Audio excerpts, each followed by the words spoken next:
நெல்லை மாவட்ட அதிமுக நிர்வாகிகள் தேர்தல் போட்டியின்றி தேர்ந்தெடுக்க முயற்சி.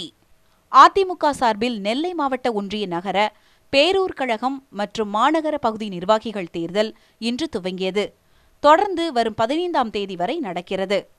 தேர்தல் பார்வையாளர்களாக அண்ணா தொழிற்சங்க துணைச் செயலாளர் தாடி ராசு, கொள்கை விளக்கு அணி துணைச் செயலாளர் நாஞ்சில் சம்பத் நியமிக்கப்பட்டுள்ளனர்.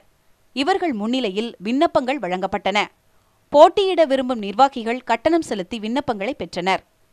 தச்சை பகுதிக்கான தேர்தலை ஆர்கேவி திருமண மண்டபத்தில் வைத்து தேர்தல் பொறுப்பாளரான கோபாலகிருஷ்ணன் எம்பி நடத்தினார்.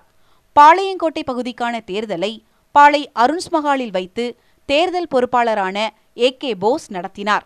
மேலப்பாளையம் பகுதிக்கான தேர்தலை மாநகராட்சி மண்டபத்தில் வைத்து தேர்தல் பொறுப்பாளரான அனைத்துலக எம்ஜிஆர் மன்ற துணைச் செயலாளர் எம்.எஸ். பாண்டியன் நடத்தினார்.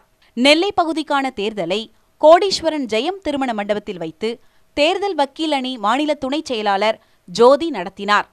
பாளையங்கோட்டை ஒன்றிய அதிமுக நிர்வாகிகள் தேர்தல் கேடிசி நகர், அருணாச்சல நகர் திருமண மண்டபத்தில் நடந்தது.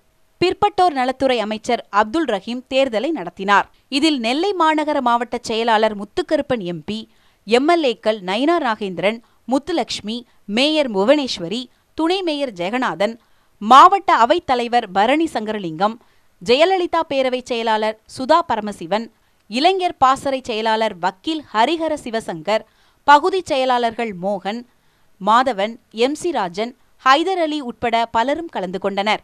கட்சி மேலிடம் உத்தரவின்படி அதிமுக நிர்வாகிகளை போட்டியின்றி தேர்ந்தெடுக்கும் நடவடிக்கைகளில் பொறுப்பாளர்கள் ஈடுபட்டனர்.